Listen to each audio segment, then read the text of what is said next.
Olá pessoal, Rodrigo novamente com vocês. Então vamos começar uma nova playlist aqui no canal.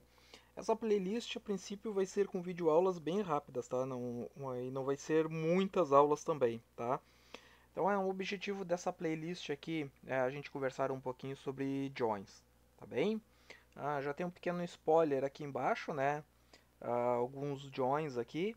E esses são basicamente os joins que vamos trabalhar. Existem outros que eu vou comentar mais no final, mas aí se der tempo a gente faz alguns vídeos sobre eles, tá? Bom, vamos começar então falando um pouquinho sobre os joins, tá? É só clicar aqui. Bom, joins, tá? Mas o que a gente pode falar de joins, tá? O join é um conceito bastante comum para quem trabalha com um banco de dados, tá? Principalmente com SQL. Então, quem trabalha com SQL, com banco de dados relacional, com certeza já ouviu falar em joins, tá? Porém, para quem está se desenvolvendo em análise de dados sem um background em programação de sistemas, talvez esse conceito não seja tão básico, tá? Por isso a ideia de a gente falar um pouquinho sobre joins, tá? Bom, mas aí você me pergunta, né? Tá bem, Rodrigo, mas afinal, o que é um join, tá? Bom, o que eu posso lhe dizer?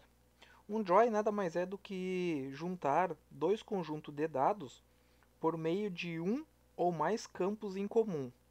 Esses campos em comum são geralmente chamados de chaves, tá?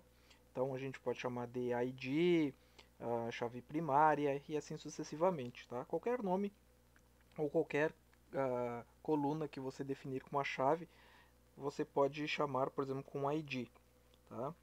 Existem vários tipos de joins, tá? Dos mais simples aos mais complexos. Cada um tem a sua utilidade e momento certo de uso, tá?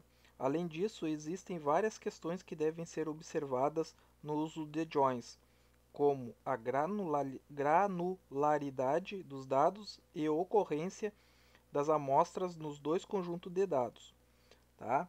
Então, não vamos entrar muito no mérito sobre granularidade e a ocorrência de dados, tá? Vamos trabalhar mais com um join mesmo, tá? Mas você, se for trabalhar com dados e se especializar nessa área de análise de dados, levem essas questões em consideração. Tranquilo? Bom, e por que eu devo usar joins, Rodrigo? Bom, aí eu vou lhe responder o seguinte: se você é novo no mundo da manipulação de dados, talvez já tenha se perguntado, né? De onde vem essa necessidade de usar joins? Por que se insiste em usar tantos códigos e separar os dados uns dos outros em tabelas e arquivos diferentes? Por que não simplificar as coisas? Você provavelmente já se fez essa pergunta, né? Ou essas perguntas. Ah, Pois o uso de joins é uma consequência direta de uma boa prática imposta pelos bancos de dados relacionais, tá? E essa boa prática tem um nome bem conhecido ah, nos bancos de dados relacionais, que é a normalização. Tá? Pô, Rodrigo, normalização? Mas o que é normalização? Bom, a normalização são regras, né, para estruturar seus dados de forma que eles ocupem o menor espaço possível e fiquem bastante consistentes na hora de inserir, alterar e excluir os dados. No entanto, essas regras adicionam complexidade à estrutura dos dados. E graças a essa complexidade estrutural que surge a necessidade dos joins, ou seja, juntar os dados separados num único lugar. Tranquilo? Então, basicamente é isso que vamos fazer. Vamos escolher as chaves das nossas tabelas e vamos unir as nossas tabelas aos nossos data frames. Tá? Então, temos dados separados, a ideia dos joins é unir esses joins. Tá? Em um conjunto de dados normalizados, praticamente todos organizados, originados, né, de sistemas, existe o conceito de chave, que é isso que a gente já comentou antes, tá? Que é um ID, né, um campo de identificação. Então é um código que representa uma ocorrência de forma única e inconfundível. Os exemplos que a gente tem, poderia citar, por exemplo, seria o CPF, CNPJ, código de um produto, título de eleitor e assim sucessivamente, tá? Por quê?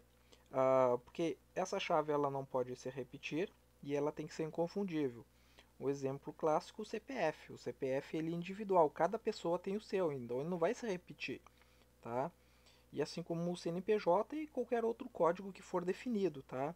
O caso mais clássico é o CPF, tá? Então é um código único, ele tem apenas uma ocorrência e é inconfundível, tá? Então cada pessoa tem o seu, cada ocorrência vai ter um único código, tá? Existem vários tipos de chave, tá? Isso aqui é uma parte mais conceitual, tranquilo? Então, a gente tem a chave natural, a surrogate, tá? A gente tem a primary key, a gente tem a foreign key e assim sucessivamente, tá? Mas não vamos entrar nesse nível de detalhe, tranquilo?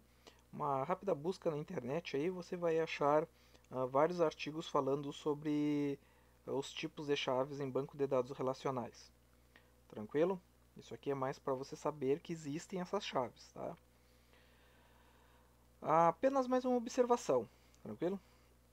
Os termos e conceitos que vamos utilizar aqui, eles são originários do mundo dos bancos de dados e SQL, tá? Mas vale muito a pena conhecer esses termos, tá? Você não precisa ficar assustado, porque os conceitos e a utilidade dos tipos de junções são mais importantes do que as nomenclaturas, tá? Então saber quando utilizar, por que utilizar um join, quando utilizar um join e qual join utilizar, tá? É mais importante do que a nomenclatura ou os termos que vamos utilizar aqui, tá? Mas como bom analista de dados, é interessante você conhecer e buscar esses conceitos depois. Tranquilo? Bom, o que eu tinha da parte da introdução sobre joins, explicar um pouquinho sobre joins, conversar um pouquinho, né? Sobre joins, que a gente vai chamar no RD Merge, tá? Existem formas, diversas formas de trabalhar com joins no R. Vamos trabalhar com Merge, tá? Vamos escolher essa forma de utilizar, tá? Eu acho que era isso que a gente tinha para comentar. Sobre os tipos de joins, tá? Que eu comentei bem no início ali.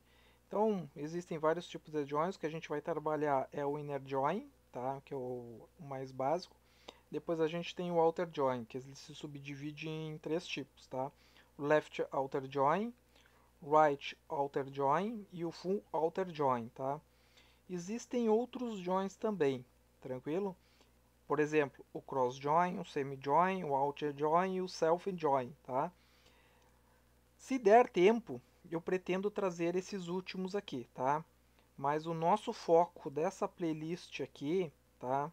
Fazer a série de vídeos bem rápido e torná-la disponível bem rápido para vocês, é trazer o inner join e os três tipos de outer join, tranquilo? E aí, na medida do possível, a gente vai trazendo os outros joins tranquilo, também. Tá bem, pessoal? Bom, então, se você gostou e se interessou pelo assunto e quer acompanhar, então se inscreva no canal, ative as notificações para saber dos novos vídeos. Tá? Temos várias playlists aqui no R, DR, né, na verdade. Tá? Convide os colegas, compartilhe, ative as notificações e nos vemos na próxima aula. Valeu!